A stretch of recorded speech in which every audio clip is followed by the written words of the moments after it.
তৃতীয় থেকে দ্বাদশ শ্রেণীর ছাত্রছাত্রীদের জন্য একটি বিশেষ সংবাদ।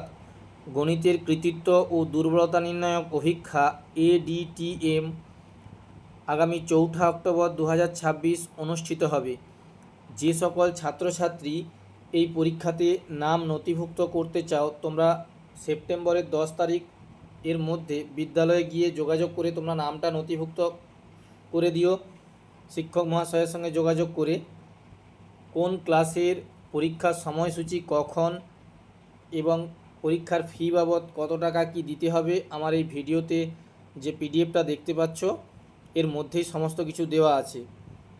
প্রশ্নপত্রে পাটিগণিত, বীজগণিত, জ্যামিতি, পরিমিতি প্রভৃতি বিষয়ে জ্ঞান, দক্ষতা, বোধ ও প্রয়োগমূলক প্রশ্ন থাকবে।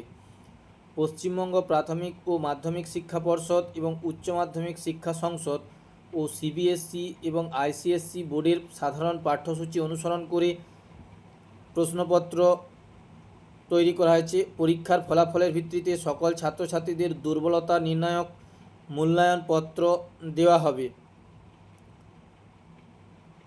তো এবার কোন জায়গা থেকে তোমাদের প্রশ্ন হবে সিলেবাসটা দেখো।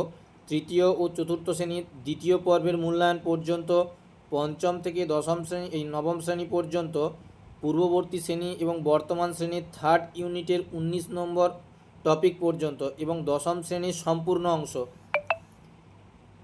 11 এবং 12 এর হচ্ছে প্রথম সেমিস্টার। তো তোমরা অবশ্যই বিদ্যালয়ে গিয়ে যোগাযোগ করতে পারো এবং প্রশ্নপত্র ইংরেজি এবং বাংলা দুটি মাধ্যমেই হবে, যেটাতে সুবিধে মতো দিতে পারো।